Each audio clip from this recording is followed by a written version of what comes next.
Oh, kita perjalanan terlalu sulit, tapi nggak rasa sulit gitu loh. Sampai pasar dia sudah kecelakaan di Imam Bonjol situ, dan itu sudah orang anggap meninggal karena sudah ditutup koran. gitu. Biasakan diri berkomunikasi dengan Tuhan. Nah itu komunikasi dengan Tuhan. Biasakan. Sehingga dalam hal sesulit apapun, kita itu mulut kita ini bisa bicara langsung dengan Nggak Tuhan. rasa sulit.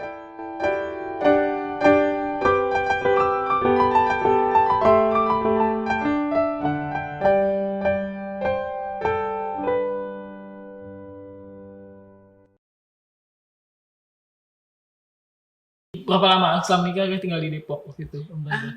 Waktu habis nikah tinggal di Depok itu, 9 bulan.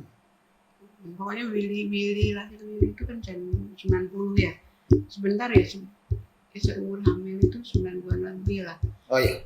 9 setahunan ya Willy. Setahun. Kayaknya Willy masih kecil dulu, kita pindah ke sini.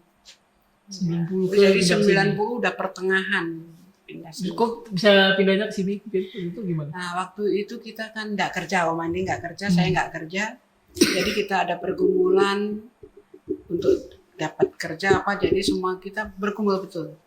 Oh, kita perjalanan terlalu sulit, tapi nggak rasa sulit gitu loh. Selama hamil belum kerja juga. Pas mau lahiran, tante masuk rumah sakit mau lahiran, Om Andi baru dipanggil kerja.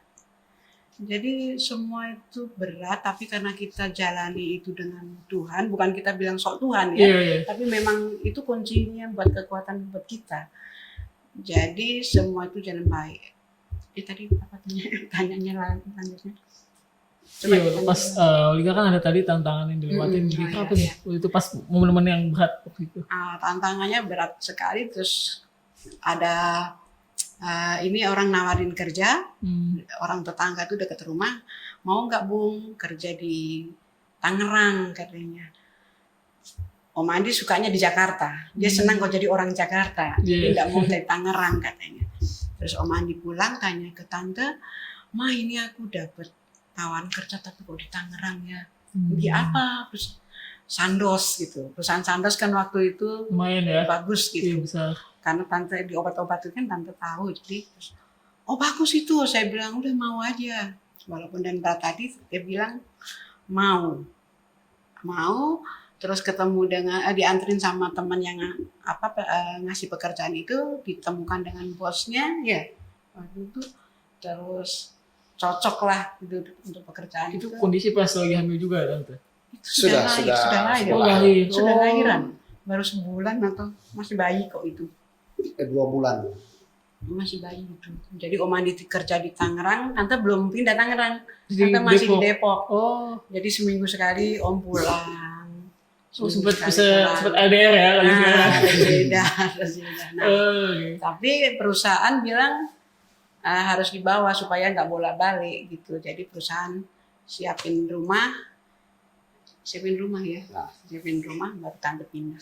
Tangerang yang di sini Binong ini sekarang. Oh enggak, di Cimone dulu. Oh, sama di Cimone. Di Oh. Mas Permai. Mas Permai itu saya tante 1 tahun di sana. Hmm. Belum di GKI, di sana di GKCMB, Oh, gereja GKY sekarang. GKY. Setahun di Cimone karena banjir, baru Hmm. kita juga bergumul lagi. Om Andi bilang, "Tuhan kasih saya rumah yang anti banjir, saya perlu, saya butuh." Itu juga ada yang datang nawarin rumah ini, tinggal aja di Saribumi gitu. Kita nggak tahu Saribumi itu di mana, taunya Kota Bumi kan. Iya. Saribumi kan nggak terkenal. Nah, terus itu masih berat hati karena kalau di Cimone kan dekat ke terminal, Iya, kayak di kerjaan itu ya. Udah gitu, lihat dulu ada satu pendeta datang, tapi kita nggak tahu kalau dia pendeta ya. Yang punya rumah Saribumi itu sama satu pendeta sama teman yang nunjukin itu datang ke Cimone. Terus dia rayu-rayu lah pokoknya, udah datang lihat dulu aja, kalau rumah saya itu deket jalan kok, nggak terlalu jauh, nggak perlu naik beca lah apa gitu. Akhirnya Om Andi pergi lihat, betul itu rumah itu nongkrong kan, rumah tante sekarang kan di atas gitu. Oh. Jadi Om Andi bilang oke pindah aja. Itu tahun 9 berapa? Tahun 92. 92. 92 dari Iya. Cimone ke sini. Iya. Oh. Jadi tinggal di sini mulai tahun 92. Berarti Robin Ronald lahir di sini ya? Lahir di sini. Omen juga lahir di Tangerang, tapi kita tinggal di Cimoni. Cuman si Willy doang di Willy Depok. lahir di Ada Depok, Depok. ya made in Depok dia.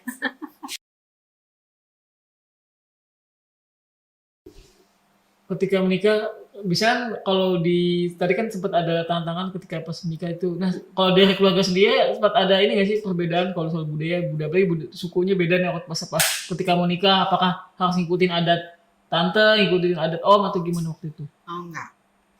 Karena kita jauh orang tua, Om Andi juga jauh, Oh, tante juga jauh. jauh, jadi nikahnya ya udah nggak pakai Udah, adat udah. apa-apa ya. Pemberkatan tuh ya nasional gitu lah. Cuman kita pemberkatan juga yang datang kita hanya keluarga ya.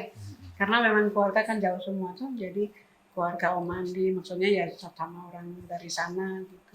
Terus kalau tante ya sama orang tua, saudara aja. Oh ya jadi nggak, pokoknya sederhana banget lah.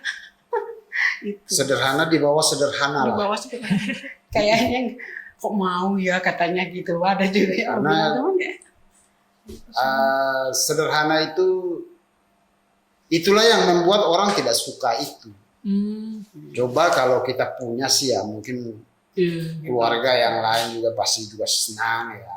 Tapi karena kita sudah orang laki tidak punya, senang dengan anak orang, kehidupan kita seperti ini kan umumnya kan orang pasti rasa was-was, ragu, wah ini bagaimana. Tapi om punya pribadi kan, saya bilang di bawah langit ini ada Tuhan. Apapun bentuknya ada Tuhan. Betul. Mungkin sekarang ini kondisinya seperti ini. Kita tidak tahu ke depannya. Itu cara Tuhan. Iya. Tapi prinsipnya kalau dengan Om Andi harus banyak berdoa. Iya betul. Banyak berdoa. Iya. Iya memang itu hanya kekuatannya kan dari doa. Iya. Itu. Jadi Om Andi ya tekankan itu sama anak-anak semua. Kalau dalam perjalanan rumah tangga itu kalau tidak ada Tuhan tidak bisa, Iya. hancur.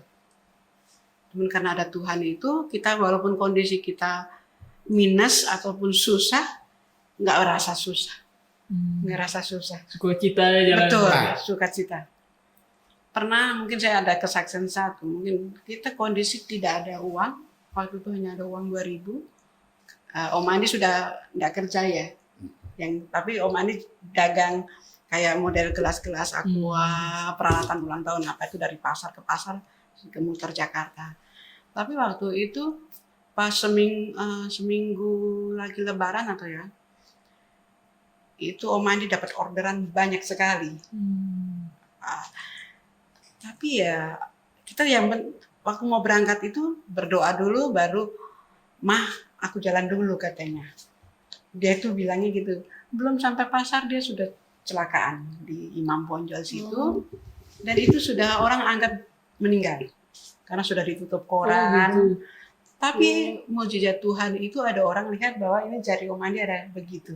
Bergerak satu gitu, terus dia masih hidup kata orang, ini kesaksian orang itu katanya masih hidup, akhirnya bawalah ke Kodar dengan apa tuh mobil Telkom, pas lewat jadi ditolongin orang naik mobil itu, baru tante tahu kalau kecelakaan dari rumah sakit Kodar itu sopir ambulan rumah sakit Kodar itu tetangga tante, jadi ke rumah dikasih tahu, oh ya, tapi tante ya biasa aja gitu.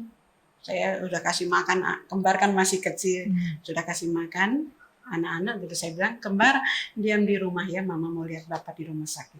Jadi tante juga tenang aja gitu, udah nggak ada uang itu, sama sekali nggak ada uang. Uang 2.000 sudah dibawa om buat parkir.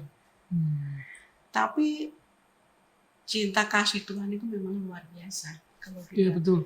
nggak rasa susah, nggak rasa bingung, sampai orang yang nganterin tante ke rumah sakit itu bilang begini, Ibu Andi nih kayak orang gila ya. Tapi dia dalam hati dulu omong itu enggak, karena tante waktu dalam perjalanan kok nanti apapun keadaan Om Andi di Kodar kita bawa ke Siloam ya. Karena kan di Kodar katanya perawatan begini begitulah, kurang bagus lah. Jadi tapi teman tante yang antar itu Sina itu juga bilang oh iya. Karena itu tante nggak ada uang. Terus di Kodar juga dibilang mesti bayar dulu Bu, itu berapa? 150 ya apa? Nah 150, oh ya Saya telepon teman, pinjam duitnya 250, saya bilang gitu. Saya lagi di rumah sakit, itu dikasih teman saya ini yang ambil. Tapi bukan 150, nggak taunya 650. Tapi Om Andi sudah saya bawa ke Siloam, itu nanti dia urusannya. Tapi ya dibayar dulu 650 sama cuma itu. Di Siloam lagi kan kita nggak pegang duit. Tapi saya bilang, ditanya mau kelas berapa ibu, katanya kasih kelas yang paling murah. Saya nggak tahu kelas berapa, pokoknya itu kasih kelas yang paling murah. Terus mau dibayar pakai apa, pakai cash atau pakai kartu? Saya nggak punya cash dan nggak punya kartu kredit, saya punya KTP, saya bilang.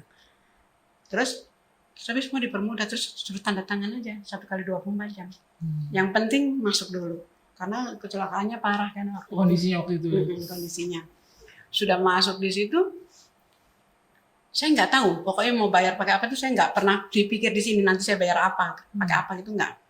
Saya di Siloam, tiba-tiba kan dulu suka apa latihan kor apa itu. Jadi teman-teman itu yuk kita lihat Bu Andi katanya, Pak Andi lagi ke saya lihat. Ada satu jemaat itu orang Cina juga, itu tiba-tiba bayarin di bawah. Dia nggak bilang tante kalau mau bayar itu. Tiba-tiba dibayar di bawah, diberesin semua, terus dia naik ke atas katanya, Ibu jangan banyak pikir, semua sudah beres. Nah, tante otomatis begitu, terima kasih Tuhan. Saya nggak bilang terima kasih Ibu itu. Terima kasih Tuhan, Tuhan berkati Ibu. Tante hanya omong gitu aja. Hanya Om waktu itu bilang, saya kok di sini mati, saya kok di sini mati, pulang. Jadi minta semua dijabut besok pagi katanya. Pagi itu diminta dijabut semua, kita pulang. Tante tanda tangan pulang.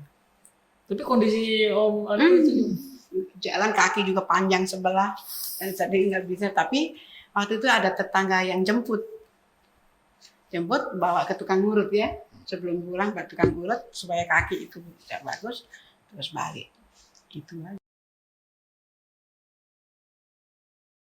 nggak kan udah dibayar, terus kenapa nggak bisa rawat jalan kan masih kondisinya itu masih Iya, ini kan? karena ya memang seperti itu. Tapi memang kalau di situ bisa meninggal itu waktu itu.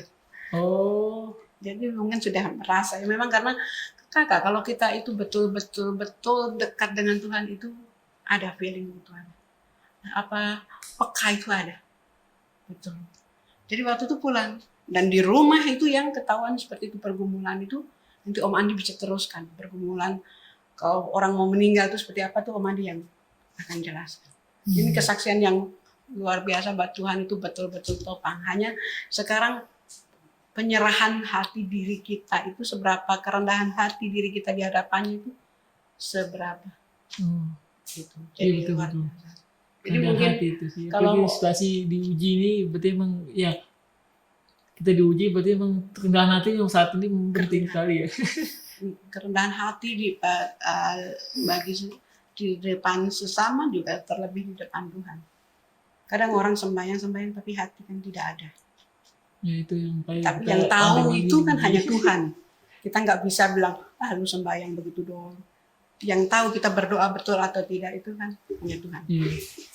Tadi pandemi kita diuji. Iya. Berat kalau kata waktu itu kan sempat ngobrol juga sama Pak Berto, dia sempat kena COVID. Dia bilang ketika dia mengalami COVID kita tuh kayak ibarat ya apa ya embunnya aja bukan di mana Tuhan gitu, kita ngerasa gitu mau merefleksikan gitu. Kata Pak Ahmad juga seperti embun, kita bisa hilang bisa pergi gitu. Betul. Tapi begini, memang betul itu bahasa. Kalau kita seperti embun benar, itu benar. Tapi kita mesti libatkan Tuhan itu di dalam kehidupan kita setiap hari. Dalam hal sekecil apapun, mesti libatkan Tuhan. Kelemahan setiap orang percaya itu kadang-kadang hal besar dia berdoa. Hal yang kecil dia tidak mau minta pertolongan. Benar. Sehingga waktu hal yang kecil itu membuat dia jadi bingung, pusing. Waduh. Karena dia tidak libatkan Tuhan. Ada yang kosong ya. Sementara Tuhan itu mau supaya Tuhan kan kasih perumpamaan buat setiap orang percaya. Batu besar itu tidak mungkin kita terantuk. Batu kecil itu yang membuat kita jatuh. Nah, batu kecil itu apa? Hal kecil ini pun harus kita libatkan Tuhan supaya berjalan lancar. Kalau Om sih memang pendiriannya begitu-begitu aja. Jadi kalau di luar dari anak-anak di rumah kalau tidak berdoa, wes itu Om bisa gila. Karena Om punya prinsip harus berdoa. Biasakan diri berkomunikasi dengan Tuhan. Nah itu komunikasi dengan Tuhan. Biasakan. Sehingga dalam hal sesulit apapun, kita itu mulut kita ini bisa bicara langsung dengan Tuhan. Nggak rasa sulit. Kayak ngobrol ya. Ya, sebab kadang-kadang kalau kita sekali-sekali saja ngobrol dengan Tuhan, nanti pas ada hal-hal besar yang menimpa kita, itu kita akan bilang begini, aduh, saya begini, begitu. Kan ini buat keluhan. Iya. Sebetulnya kita mesti bersyukur. Karena kita terbiasa dengan Tuhan, kita mesti bersyukur. Semua ini baik. Apa yang menimpa saya dalam kondisi saya di bawah, kayak pas kecelakaan tapi saya tidak pernah rasa susah, tidak pernah rasa bingung, tidak pernah. Tuhan Yesus, Tuhan Yesus, Tuhan Yesus. Nama ini, waduh, nama Tuhan Yesus ini kalau kita sebut dalam hal kesukaran apapun terjadi. Dia angkat itu kegelapan itu. Gelap gulitan dia angkat dan napas kita itu perlahan-lahan agak panjang dan terang ya. Rumah, harta, apa namanya, finansial itu Tuhan sudah siapkan kok buat kita di depan itu. Yang penting kita dengan Tuhan itu sejauh mana, sedekat apa dengan Tuhan.